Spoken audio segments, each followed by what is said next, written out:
Kembali bersama kami dalam IDX Versation Closing. Pemirsa, seiring dengan proyeksi tingginya konsumsi BBM di musim mudik lebaran, wacana pembatasan BBM jenis Pertalite kembali mengemuka.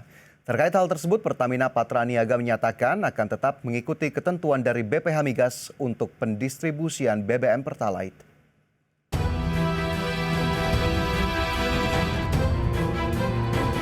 PT Pertamina Patraniaga memastikan pembatasan pembelian BBM jenis Pertalite belum akan diberlakukan sebelum Lebaran 2023. Meskipun permintaan BBM pada periode tersebut diproyeksikan akan cukup tinggi.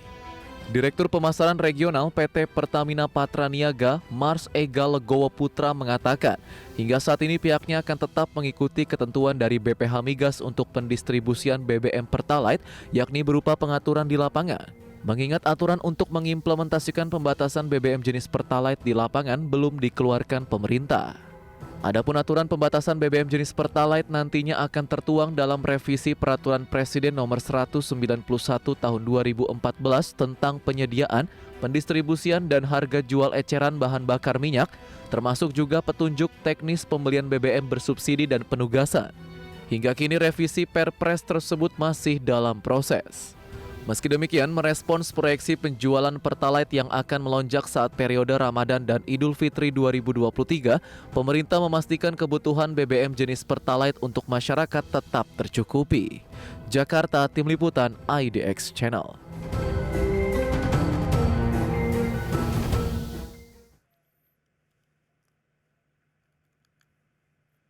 Ya, pemirsa, Pertamina memprediksi penjualan BBM jenis Pertalite akan melonjak hingga 10%, terutama pada puncak arus mudik Lebaran 2023. Pertamina menyebut kebutuhan Pertalite di periode Lebaran akan lebih tinggi dibandingkan kondisi normal. Namun, penjualan untuk solar subsidi justru diprediksi akan mengalami penurunan. Ya, meski demikian, Pertamina memastikan kesiapan pasokan dan distribusi BBM selama arus mudik Lebaran, di mana Pertamina akan menyiapkan beberapa SPBU Pertamina yang standby selama 24 jam penuh. Tingginya kebutuhan BBM, terutama Pertalite, didasari oleh perkiraan total pemudik di tahun ini yang mencapai 123 juta orang di musim mudik Lebaran yang kita tahu sudah tanpa adanya pengetatan pembatasan kegiatan masyarakat atau PPKM. Dan lebih lanjut, pemirsa, berbicara soal tingginya kebutuhan atau konsumsi BBM jenis Pertalite, ternyata data menunjukkan selama 5 tahun terakhir, konsumsi BBM bersubsidi jenis Pertalite masih menjadi yang terbesar. Dalam catatan Kementerian SDM, konsumsi Pertalite bahkan mengalami peningkatan dari tahun ke tahun. Dan agar lebih jelas mengenai tingginya konsumsi BBM bersubsidi Pertalite dari tahun ke tahun, kita simak datanya dalam infografis berikut ini.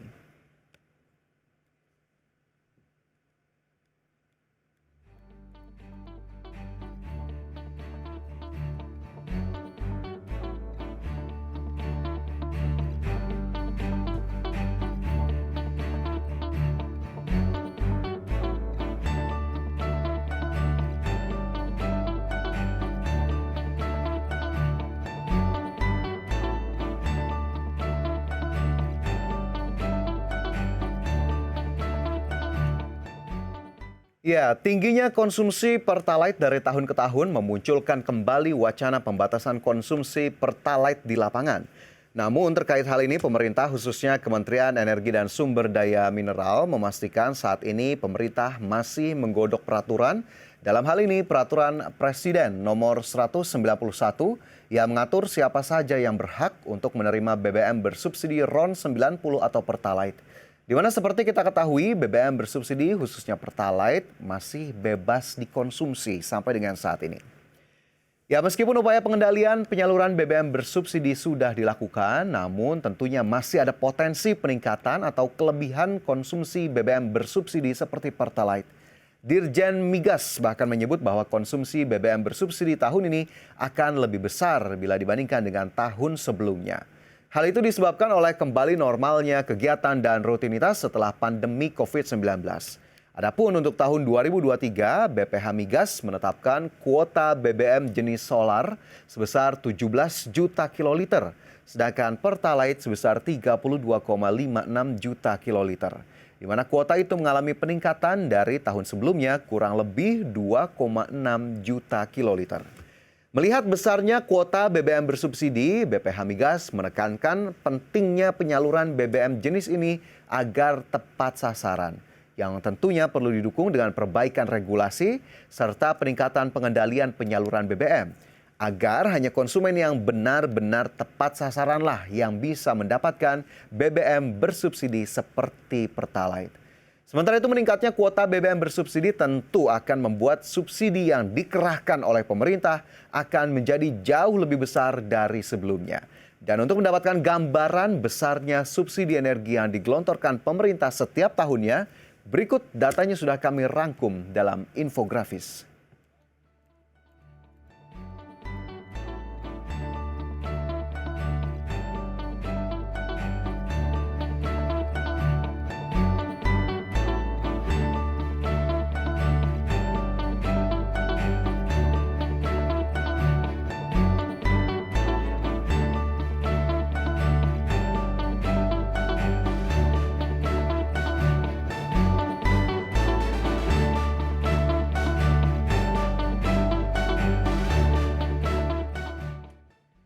Realisasi subsidi energi dan kompensasi membengkak hingga mencapai Rp551 triliun pada 2022. Subsidi tersebut setara dengan 17,9% dari total belanja negara pada tahun lalu. Realisasi subsidi energi di tahun 2022 juga menembus 109% dari yang direncanakan, yakni Rp502,4 triliun. Bahkan realisasi di tahun 2022 kemarin ini hampir 3 kali lipat dibandingkan pada realisasi tahun 2021 yang tercatat hanya Rp188 triliun. Membengkaknya subsidi energi terutama BBM merupakan cerita yang terulang hampir tiap tahun. Sepanjang 13 tahun terakhir sejak tahun 2012, tercatat hanya 4 kali realisasi BBM di bawah alokasi atau target yang ditetapkan, yakni pada tahun 2010, 2014, 2015, dan juga 2019. Membengkaknya subsidi energi dan BBM sayang sekali harus diikuti fakta tak mengenakan, di mana Kementerian Keuangan mengungkapkan bahwa distribusi manfaat subsidi energi ternyata lebih banyak dinikmati oleh kelompok masyarakat mampu, sehingga perlu diberlakukan kebijakan pengalihan subsidi agar lebih tepat sasaran dan berkeadilan. Kementerian Keuangan menyebut kebijakan pengalihan subsidi BBM dilakukan untuk melindungi daya beli masyarakat miskin dan rentan melalui penyaluran bantuan sosial, antara lain dalam bentuk bantuan langsung tunai, bantuan subsidi upah seperti di tengah pandemi kemarin, serta dana transfer umum untuk subsidi transportasi angkutan umum, ojek, nelayan, dan juga perlindungan sosial tambahan. Dan tak hanya sekedar merubah menjadi bentuk bantuan lain, pengalihan subsidi menjadi bansos pun diyakini mampu untuk menjaga daya beli masyarakat yang diharapkan berperan untuk mengurangi kemiskinan. Sementara itu pemirsa, di tengah mengemukannya wacana pembatasan konsumsi Pertalite, Kementerian SDM justru mengungkapkan pemerintah siap menurunkan harga Pertalite di bawah Rp10.000 per liter jika memang salah satu situasi ataupun syaratnya harga minyak dunia mengalami penurunan. Namun Kementerian SDM mengatakan saat ini harga minyak dunia kembali naik ke atas $80 Amerika Serikat per barel sejak pengumuman OPEC Plus untuk memangkas produksi minyak di tahun ini. Oleh karena itu pemerintah menyatakan masih perlu menunggu harga minyak dunia turun lebih lanjut jika ingin menurunkan harga BBM bersubsidi seperti Pertalite ke bawah Rp10.000 per liter. Dan pemirsa, tentunya apapun langkah yang diambil, kita harapkan berujung pada kebijakan yang sehat, yang mampu membantu menjaga daya beli masyarakat melalui harga BBM yang terjangkau, namun juga di saat yang sama tidak membebani keuangan negara secara berkelanjutan dari subsidi energi yang terus meningkat dari tahun ke tahun.